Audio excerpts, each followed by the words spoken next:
promote Irish bands and their music by providing them with an audience to entertain. Although we do not force Irish upon those in attendance at BEO, we do attempt to promote the Cúpla Focal. We feel that our website embodies each of these aims. From the Seanachal Gaeilge dotted around the website to the week-by-week guide to running your own BEO, we know that it covers every aspect of BEO. Our vision is for BEO to become a nationally esteemed project, with bands such as Scuba Dice, The Minutes, Dirty Nines, performing for teens on a regular basis.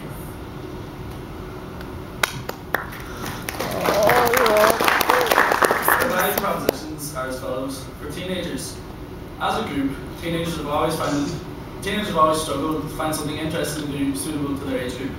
They, or should I say we, just want something to do. For schools have always been criticised for the lack of real-life business projects which engages with students. For bands, Ireland has countless bands searching for an audience to entertain. All they want is a venue and a chance for them to get their music out there. And parents, anyone who's a parent in here will know if they have teenagers that you'd be very concerned going out at a night about what they're doing and the impact that these activities have on their welfare. For our 4 problems, we have 4 solutions. BEO helps teenagers develop skills outside the confines of the classroom, which will help them in all walks of life. It also may be the first chance for teenagers to see their first gig, as some parents might not let them out to places like Dublin or Belfast. It is also an interesting activity for them to do in an otherwise boring TY. Schools. It gives teachers a fresh educational idea which is suited to TY students. BEO supports the Irish music industry and it provides an audience for young upcoming bands. And BEO also provides parents with a safe environment for their children. They'll know where the gig is, when it's on, what time it's over at, unless the kids are lying. God forbid. BEO also feels it's important to promote the Cúpla Focal area. Caoimhe. BEO, which began in 2009, helps foster inter-school relations and has gone from strength to strength ever since. For the past 3 years, the 3 main schools in Caoimhe, which are College Jelly, Red Convent and St. Eunan's College, have worked tirelessly to expand and develop BEO. From increasing the number of gigs held per year, to incorporating some educational and musical workshops with BEO, every student involved has had an invaluable chance to learn new skills and knowledge. All the students involved have learned these skills and knowledge from tasks such as contacting and booking the bands. And I think that, to be honest, the large list of groups who are eager to play at our events is a testament to how far we've come in the 3 years. One of BEO's greatest assets is the fact that you only need 4 things to run a successful concert: a venue, bands, a crowd, and a sound system. A venue, people think this will be hard to find, but it's quite the opposite. It's one of the easiest and probably the most important requirements on the list. With a bit of imagination and effort, any room, anywhere can be turned into a BEO venue. The corner of a medium-sized classroom can be turned into the O2 in a matter of hours and can be just as effective. In Letterkenny, we're very fortunate to have an ideal location on our doorstep in the Regional Cultural Centre. There are countless facilities like this dotted around the country, and the auditoriums are just perfect for BEO events. Bands. People also think bands will be hard to find, but Ireland is coming down with young, talented, aspiring musicians who are struggling to find gigs. Some of the best bands in the country play gigs to 10 or 15 people every single night. Due to the large role social networking plays in a teenager's life these days, getting a crowd of 100 to 150 kids, depending on your size of your venue, isn't really too tall of a task. So really, I think that BEO's main success is its accessibility. The only thing you need to have a successful BEO concert is a like-minded group of teenagers who share a common interest in music and indeed fun, and want to organise something successful and they can really be proud of.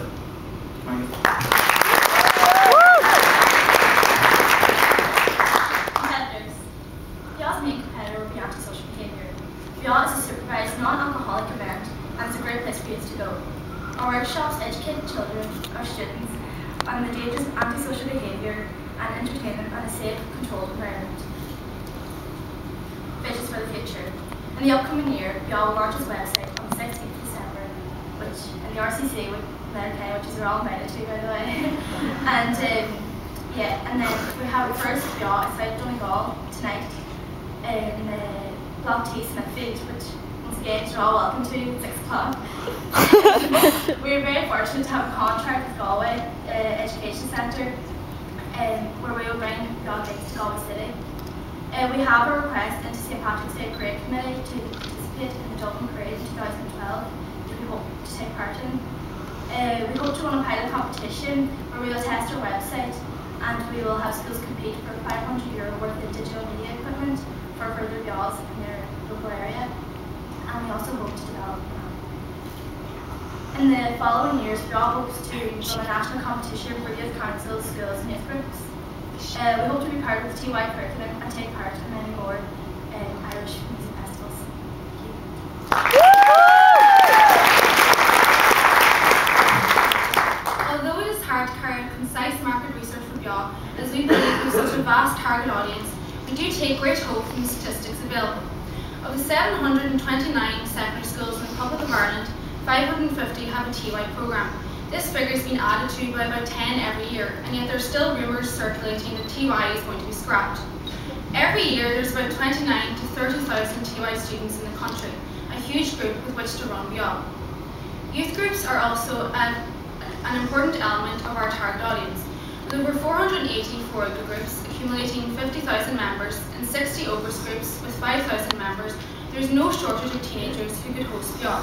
As known groups of enthusiastic and motivated people, these youth groups are excellent hosts for BEO. There is no shortage of festivals around Ireland, with almost every town or village organising at least one festival, or in our Dra County Donegal's case 16, there is no shortage of hosts for BEO. As teenagers, we are very aware of the severe lack of entertainment for our age group at these festivals. Having worked in conjunction with the Argyll Arts Festival last summer, we have seen firsthand the success which a BEO event can achieve as part of a festival. We hope to participate more with these nationwide festivals and provide more entertainment for teenagers around Ireland. We hope that you can agree with us that the target market for BEO is extremely vast, and we believe that with some assistance we can achieve great success.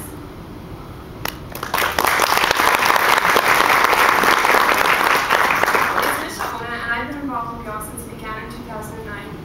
I'm in 6th year now, but I remember back to the very first day of TY when we decided to run BEO. We thought how cool would it be to bring bands to Letterkenny and organise a gig completely on our own terms. So that's exactly what we did. Looking back, we learned so many skills, and to me, BEO is subliminal learning in a nutshell. Flash forward to April, and we had a songwriting workshop with one of the bands, Not Square. It was very interesting for me as a musician, and it was also a great reward after all the preparation we had put in for BEO.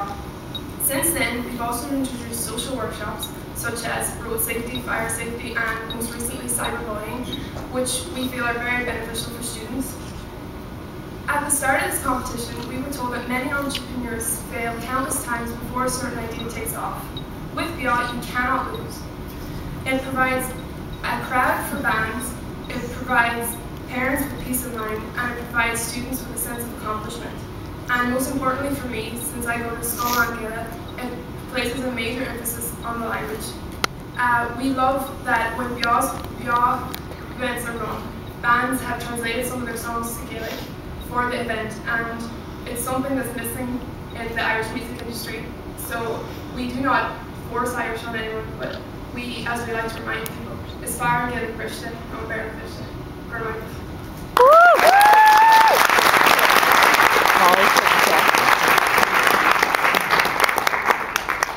Just today we actually received some extremely exciting news. The Donegal County Council agreed to sponsor us in our national competition, and we had our first national mention on Hector this morning.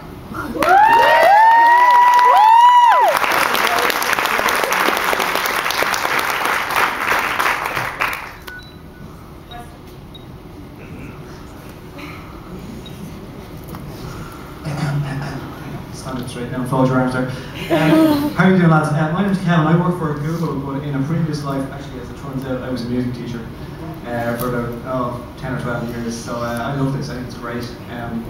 Before I ask any questions, I just want to say well done. I think it's a fabulous project. I think you're a credit to yourselves, your schools, your teachers, your parents, your town. So top man. So a couple of questions about it.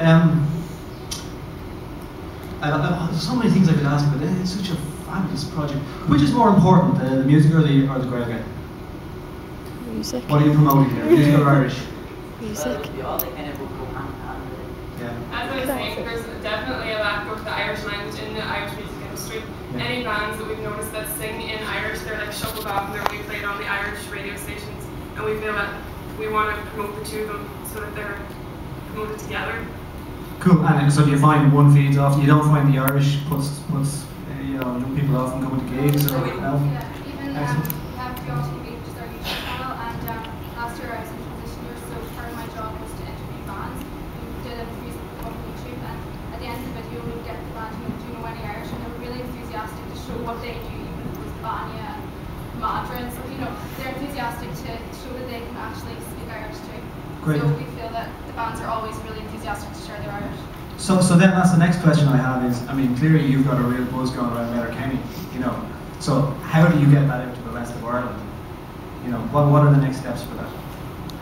Well, we have the national pilot competition, first of all, and then hopefully if that succeeds, which mainly to test our website, we'll have the national competition. If you look at the amount of us here and the amount in Letterkenny, and then think of all the networks we have from sport, music, we all know people in Dublin. I've invited so many friends to the block tea this evening, and we all know people, and they've obviously heard from us and from friends on Facebook and things in the newsfeed. They've obviously, I think the buzz is almost carried out to the rest of Ireland, and we'd be really excited to share it with everyone. And have you actually started to talk to schools in other places and say, look, we're doing this cool thing, do you guys want us to help you set it up there? Or? Yeah, well, the concept with the Galway Education Centre means that people in Galway are now going to be hosting BEO. So, and through, we're going to try and get more kind of radio stations, whatever, and promote it. But we have been in contact with schools around the country, and they're all eager to participate. Cool. Okay, last one, and then maybe one want to ask. What happens when you all grow? How does this sustain? I think What's the cycle?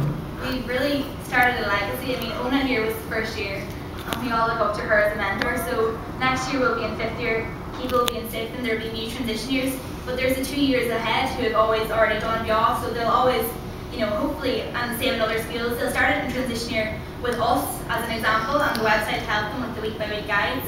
And eventually, every time people leave from transition year, they still have 2 years in the school where they can help the next transition years and just keep passing the baton, and hopefully it will last for almost forever because it's such an amazing project.